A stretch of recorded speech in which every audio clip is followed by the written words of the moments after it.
pode ter sido selecionado nessas populações na América Central, exatamente o que a gente tem que imaginar, principalmente quando a agricultura se estabelece, momentos de muita fartura e momentos de seca, em que na América se estabelece a agricultura em torno de 10 mil anos, como em outros locais também, épocas de muita fartura e épocas de escassez. Então é evidente que a gente imagina que alguns alelos que podem ter sido vantajosos em um tipo de ambiente hoje são extremamente deletérios. E é um alelo também que confere alguma resistência a doenças infecciosas, e a presença dele em algumas regiões da Amazônia pode estar associada, em altas frequências, pode estar associada também ao fato dele, em algum momento na história evolutiva das populações amazônicas, ter sido associado com resistência a enfermidades. Tenho 10 minutos para falar da história dos gaúchos? Bom, então a história dos gaúchos eu estou enjoada de falar, mas como todo mundo me pede, como eu tenho tempo, eu falei rápido, eu vou falar. Aí entra dentro daquele contexto de construção da identidade, tá? Eu tenho 10 minutos para falar. Então eu vou poder falar dos gaúchos. Quem somos nós, como é que foi construída a nossa identidade, o que nós temos a ver com o que, do ponto de vista de ancestralidade genômica, os gaúchos têm que ver. Então os gaúchos eu deixei como uma parte, se desse para falar, eu falava, dentro daquele item de construção da identidade. Vocês sabem que a origem étnica cultural do gaúcho não tem a fronteira, limita, né, Rio Grande do Sul e outros países platenses, platinos. O gaúcho surge, né, sobre vários elementos: a pampa, cavalo, vida no campo, um grupo de pessoas. Aqui vocês veem, isso aqui é numa beira de rodeio, vocês veem uma pessoa com a pele negra, outro bem chiru aqui, etc. Enfim, vocês veem que a construção da identidade está passando meio à margem da questão de cor. Tá?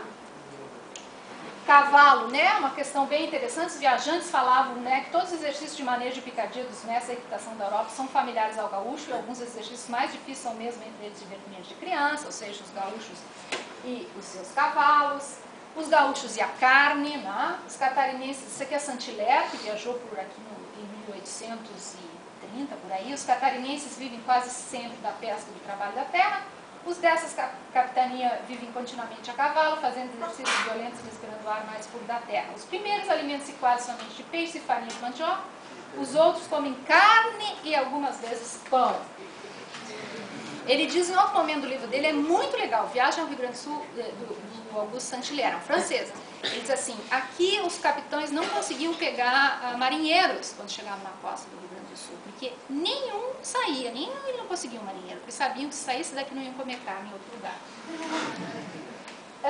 Outra coisa que o Saint-Hilaire fala, chamou-me a atenção a ar de liberdade que tenho e a destreza dos gestos, livros de languidez caracterizam os homens do interior. Então, o europeu vendo esses homens do interior muito diferentes. Seus movimentos têm mais vivacidade e há menos afabilidade em suas maneiras. Em outras palavras, né, são mais homens. Então, aquela questão, o pessoal daqui gosta, né? Quando eu mostro fora daqui, o pessoal faz bu, né? Mas assim, vocês veem como a construção da identidade tem elementos, né, baseados em... A gente pode imaginar esse povo que surge nesse ambiente hostil, vaca, cavalo, etc. Não tinha como ficar com gestos lânguidos, né? Então não tem outra conversa. Então muito do estereótipo hoje, de como os outros nos veem, tem a ver com essa origem étnico-cultural bem característica. Isso aqui é muito interessante. Outro viajante que eu vou falar para vocês vão saber quem é. Os gaúchos são um grupo de homens, isso aqui está no diário dele, tá? Notavelmente singulares, são geralmente altos, muito bonitos, mas com uma expressão arrogante e orgulhosa. Usam bigodes e normalmente os cabelos negros ondulados que tapam o pescoço. Com seus vistosos conchos coloridos, grandes esporas e uma faca frequentemente usada, que perfura como um punhal colocado na cintura, eles parecem uma raça de homens muito diferente daqueles do campo que conhecemos. Há um grande prazer na vida livre, independente do gaúcho, são hábeis e no movimento se colocam sob o dorso de seus cavalos. Costumo dizer, aqui eu passarei a noite. A tranquilidade assustadora da planície, sob o olhar dos cachorros, os gaúchos fazem sua cama ao redor do fogo. A imagem poderosa dessa noite tem se mantido em minha mente, sendo difícil imaginar esquecê-la, quem falou Charles Darwin em 1839. Então, aqui tem uma série de elementos também, como os outros nos vi. Tá? A pergunta é a seguinte, então, quem somos os gaúchos do ponto de vista de ancestralidade genômica? Aí eu fui, como a gente trabalha com muitas populações do Rio Grande do Sul, inclusive de Porto Alegre, a gente tem vários trabalhos, nós fomos pegar os gaúchos lá da região da fronteira, que é onde surge esse elemento étnico-cultural. E o que a gente identificou? A gente identificou que do ponto de vista de cromossomo Y, de herança paterna, nós temos uma identidade grande com os espanhóis, diferente dos outros brasileiros, que são portugueses, ou seja, a nossa herança paterna não veio só dos portugueses, veio dos espanhóis também. A nossa herança materna, isso aqui é só parte de DNA mitocondrial, mostra que os índios que viviam no Rio Grande do Sul são diferentes dos índios que viveram em outra parte do Nordeste, ou seja, eu separei só as linhagens mitocondriais, as sequências, que eram de herança mitocondrial indígena, e elas perfazeram um total de 54% do que tem de mitocôndria na região do Pampa é de origem ameríndia. Faz 200 anos que não tem mais índio lá. Tá? Então, claramente uma assimetria nesses casamentos no início da colonização, ou seja, homem ibérico, português e espanhol com mulher indígena, certo? Os homens indígenas não tiveram a menor chance, ou seja, sucesso reprodutivo nenhum, por fatores históricos que a gente sabe bem conhece. Então, o que a gente tem de herança indígena foi por causa da absorção de mulheres, no especial processo colonizatório que nós tivemos. Tá?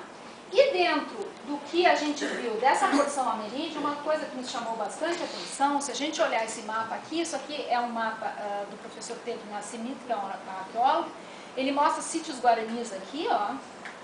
Vocês veem que os sítios guaranis, eles não entram nessa região e não entram nessa região do Rio Grande do Sul. Por que será?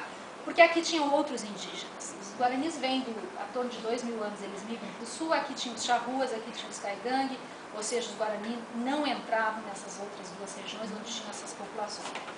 Vocês veem que a região do Pampa, então, habitada por índios charrua, aí eu boto todos os índios relacionados a grupos pampianos, completamente diferente dos guarani e dos caigangue.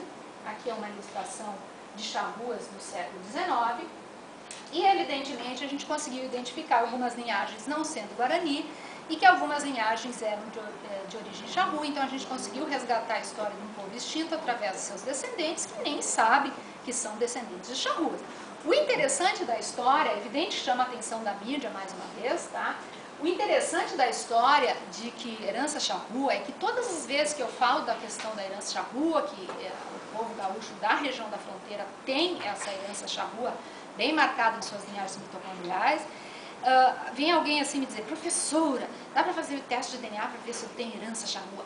Charrua é uma coisa mística, assim, guerreiros indomáveis. Nunca ninguém chegou para mim perguntando, professora, eu quero ver porque eu acho que eu tenho herança guarani. Tá? Então vocês vejam como a visão do índio, que foi um índio do contato, que foi o índio que, digamos assim, o índio missioneiro, o índio que fez parte das missões, o índio que não foi belicoso colonizador, né, e foi dizimado em função de várias coisas que a gente sabe, com relação daquele índio que não se submeteu àquele momento à colonização, como as pessoas idealizam que elas gostariam de ser descendentes de charruas. Todos os que eu fiz, na verdade, eram guaranis, tá? E a maioria não tinha nada de índio, mas de qualquer maneira as pessoas vêm com aquela coisa, ai, eu sonhei que eu sou charrua, né?